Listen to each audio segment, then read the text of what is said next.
തനിക്കെതിരായ നടപടിയിൽ ചീഫ് സെക്രട്ടറിയോട് വിശദീകരണം ചോദിച്ച എൻ പ്രശാന്ത് IAS ചാർജ് മെമ്മോയ്ക്ക് മറുപടി നൽകാതെയാണ് തന്റെ ചോദ്യങ്ങളിൽ വിശദീകരണം ചോദിച്ചുകൊണ്ട് കത്ത് നൽകിയിട്ടുള്ളത്. ആരുടെ പരാതിയിലാണ് നടപടി എന്നത് ഉൾപ്പെടെ 7 കാര്യങ്ങൾ ആണ് ശാരദാ മുരളീധരൻ മറുപടി നൽകണം എന്നാവശ്യപ്പെട്ടുകൊണ്ടുള്ള കത്തിൽ പറയുന്നത്.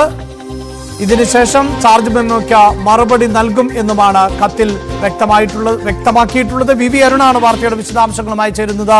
അരുൺ, നേരത്തെ തന്നെ IAS തലപ്പത്തെ ചേരിപ്പോര് പ്രകടമായതാണ് പല വിഷയങ്ങളിൽ. ഇപ്പോഴിതാ അത് മറ്റൊരു തലത്തിലേക്ക് എത്തി നിൽക്കുന്നു. ചോദ്യങ്ങൾക്ക് മറുചോദ്യമാണ് മറുപടിയായി ഇപ്പോൾ നൽകിയിട്ടുള്ളത്. എന്താണ് വിവരങ്ങൾ? അഭിലാഷ്, തീർത്തും അസാധാരണമായ തർക്കമാണ് ഇപ്പോൾ കേരളത്തിലെ IAS ഉദ്യോഗസ്ഥർക്ക് നടക്കുന്നത്. അതും ചീഫ് സെക്രട്ടറി പോലെ സംസ്ഥാന സിവിൽ സർവീസ് ഏറ്റവും മുതിർന്ന ഉദ്യോഗസ്ഥയോട് ഒരു ജൂനിയർ ഉദ്യോഗസ്ഥൻ വിശദീകരണം തേടുന്നുവെന്ന് അത്യന്തം അസാധാരണമായ സാഹചര്യം. പക്ഷേ സംസ്ഥാന ചരിത്രത്തിലോ അല്ലെങ്കിൽ ഇന്ത്യൻ സിവിൽ സർവീസ് ചരിത്രത്തിലോ ഒരിക്കലും ഉണ്ടായിട്ടില്ലാത്ത ഒരു കാര്യമാണ് ഇപ്പോൾ ഉണ്ടായിട്ടുള്ളത്. ചാർജ് മെമ്മോയ്ക്ക് മറുപടി നൽകാൻ ചീഫ് സെക്രട്ടറി ആവശ്യപ്പെടുമ്പോൾ അതിനു പകരം 7 കാര്യങ്ങൾക്ക് ശാരദാ മുരളീധരൻ ചീഫ് സെക്രട്ടറി മറുപടി നൽകണമെന്നാണ് എൻ പ്രശാന്തിന്റെ വിചിത്രമായ ആവശ്യം. അതിനുശേഷം ചാർജ് മെമ്മോയ്ക്ക് മറുപടി നൽകാമെന്ന് പ്രശാന്ത് പറയുന്നു. തന്റെ ഫേസ്ബുക്ക് പോസ്റ്റുകൾക്കെതിരെ ജയതിലകം ഗോപാലകൃഷ്ണൻ പരാതി നൽകിയിട്ടില്ല. പിന്നെ സർക്കാർ സ്വന്തം നിലയിൽ എന്തിനാണ് മെമ്മോ നൽകുന്നത്? സസ്പെൻഡ് ചെയ്യുന്നതിനും ചാർജ് മെമ്മോ നൽകുന്നതിന് മുമ്പ് എന്തുകൊണ്ട് തന്റെ ഭാഗം കേട്ടില്ല?